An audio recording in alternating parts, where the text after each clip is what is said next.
presents by Adi Shakti Films. बोलो बोलो शंकर भगवान की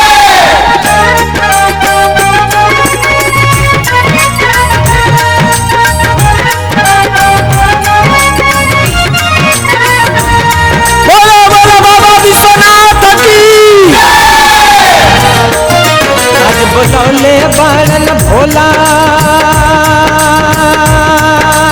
हो आज बोलौले बारन भोला आज बोलौले बारन भोला देव घर के आंगन हो बोल बम बोला कांवर लेला भैया आयल सावन हो। बोल बम बोला कांवर लेला भैया आयल सावन हो। आज बोलौले बारन भोला आज बोलौले बारन भोला देव घर के आंगन हो बोल बम बोला कांवर लेला भैया आयल सावन हो। बोल बम बोला कांवर लेला भैया आयल सावन हो। बोल बम बोला कांवर लेला भैया आयल सावन हो। बोल बम बोला कांवर लेला भैया आयल सावन हो। बोलो बोलो बाबा बासुकीनाथ की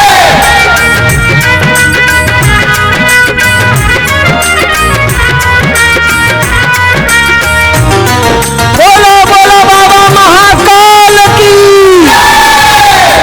पर तू कांवर लेता हाथ में लेता गंगा जल रहिया में तू बोल बम बोलिया हो जाए मन पावन निर्मल हो जाई मन पावन निर्मल हो जाई मन पावन निर्मल। कहिया में तू चलते चलते बाबा के गुणगान करा भव से पार लगाई है खाली सच्चा मन से ध्यान धरा। बाबा शिव के नगरिया हो बाबा शिव के नगरिया बा सबसे पावन हो। बोल बम बोला कांवर लेला भैया आयल सावन हो। बोल बम बोला कांवर लेला भैया आयल सावन हो। बोल बम बोला कांवर लेला भैया आयल सावन हो। बोल बम बोला कांवर लेला भैया आयल सावन हो।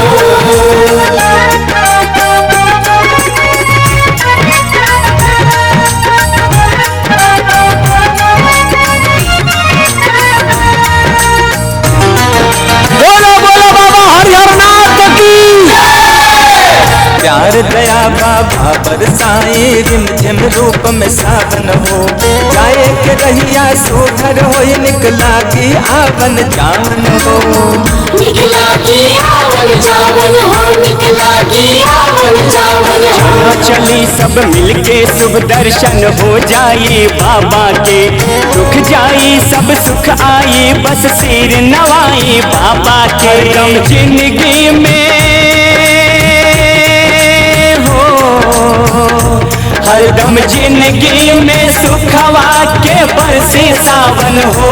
बोल बम बोला कांवर लेला भैया आयल सावन हो।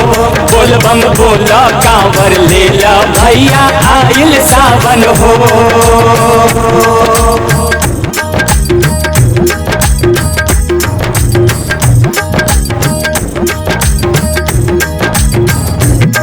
आज बोलौले बारन भोला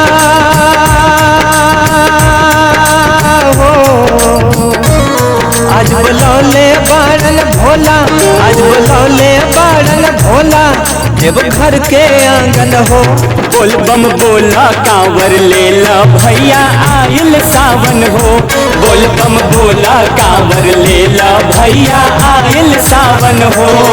आज बोलौले बारन भोला आज बोलौले बारन भोला देव घर के आंगन हो बोल बम बोला कांवर लेला भैया आयल सावन हो।